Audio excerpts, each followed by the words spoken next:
Hi friends, మొదటిసారి my hub channel video ఇచ్చిన వారు సబ్స్క్రైబ్ చేసుకోండి. కావాల్సిన ఇన్ఫర్మేషన్ కోసం కామెంట్ తెలియపరచండి.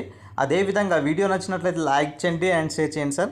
సో ఇప్పుడే వచ్చినటువంటి ఒక బిగ్ బ్రేకింగ్ అప్డేట్ ఏంటిదంటే ఎస్సీ అభ్యర్థులకు టీఎస్ ఎల్పిఆర్బి ఒక గుడ్ న్యూస్ అయితే చెప్పడం జరిగిందండి. సో ఇక్కడ చూడొచ్చు సార్, ఆ గుడ్ న్యూస్ ఏంటో. మొత్తంగా 118 అసిస్టెంట్ పబ్లిక్ ప్రాసిక్యూటర్ పోస్టులకు దరఖాస్తు చేసుకునే ఎస్సీ అభ్యర్థులకు టీఎస్ ఎల్పిఆర్బి ఊరటనిచ్చింది. కొత్త సబ్ క్లాసిఫికేషన్ సర్టిఫికేట్లు జారీ కాకపోవడంతో ప్రస్తుతానికి పాత వాటితోనే అప్లోడ్ చేయవచ్చు అనేసి తెలిపిందండి. సో సర్టిఫికేట్ వెరిఫికేషన్ సమయంలో మాత్రము కొత్తవి సమర్పించాలనేసి, లేకపోతే రిజర్వేషన్ అనేది వర్తించదనేసి హెచ్చరించడం జరిగింది సార్. అక్టోబర్ 5 చివరి తేదీ కాబట్టి అభ్యర్థులు వెంటనే దరఖాస్తు చేసుకోవాలనేసి కూడా ఇక్కడ సూచించడం జరిగింది. అయితే మనకు రీసెంట్గానే ఏదైతే ఎస్సీ ఏదైతే క్లాసిఫికేషన్ ఉందో దానికి సంబంధించినటువంటి ఒక చట్టం అయితే తీసుకురావడం జరిగింది కదా.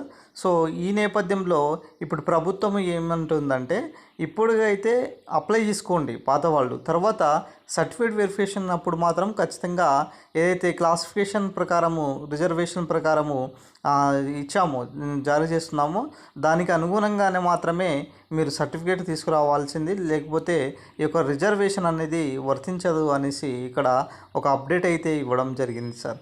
అదేవిధంగా మనకు త్వరలోనే పోలీస్ శాఖలో 12,452 పోస్టులు అయితే రావడం జరుగుతుంది. కాబట్టి ఈ పోలీస్ శాఖలో ఉద్యోగాలకు కూడా సేమ్ ఇట్లాగే రోల్ వర్తిస్తుందన్నమాట.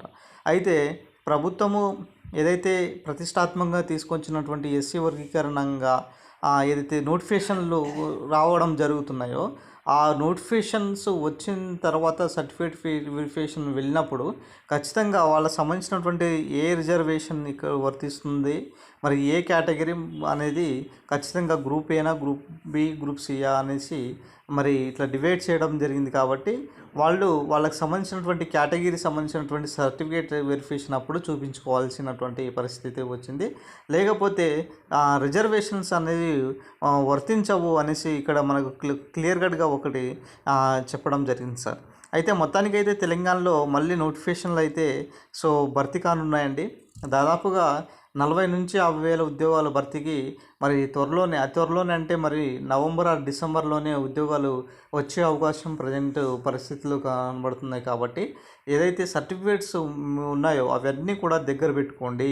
సో మనకు ఏదైతే క్యాస్ట్ సర్టిఫికేట్ అయినా సరే, ఇన్కమ్ సర్టిఫికేట్ లాంటివి కొన్ని స్టడీ కండక్ట్స్ ఉండవండి. కొన్ని స్టడీ కండక్ట్స్ పాత కాలేజీలో వాళ్ళు మూసేసారనేసి కొంతమంది చెప్తున్నారు. వాళ్ళు డిఈఓని కలవండి. సో కలిసి మీ యొక్క స్టడీ కండక్ట్స్ మరి అన్నీ కూడా జాగ్రత్త పెట్టుకోండి.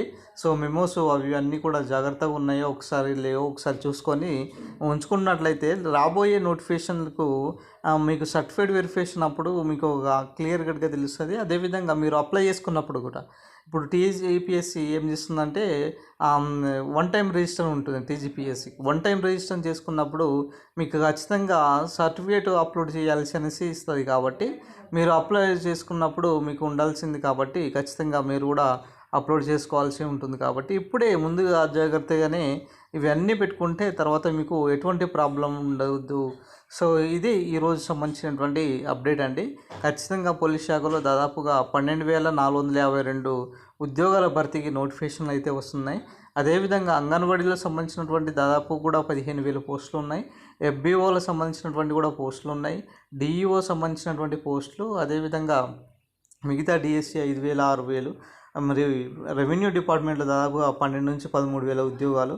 ఇలా చూసుకున్నట్లయితే అన్ని సెక్టర్లో నోటిఫికేషన్లు భర్తీ చేయాలనేసి కూడా ప్రభుత్వం భావిస్తుంది సార్. ఇది ఈరోజు సంబంధించినటువంటి అప్డేట్. వీడియో నచ్చిన లైక్ చేయండి, షేర్ చేయండి, సబ్స్క్రైబ్ చేసుకోండి ఫ్రెండ్స్.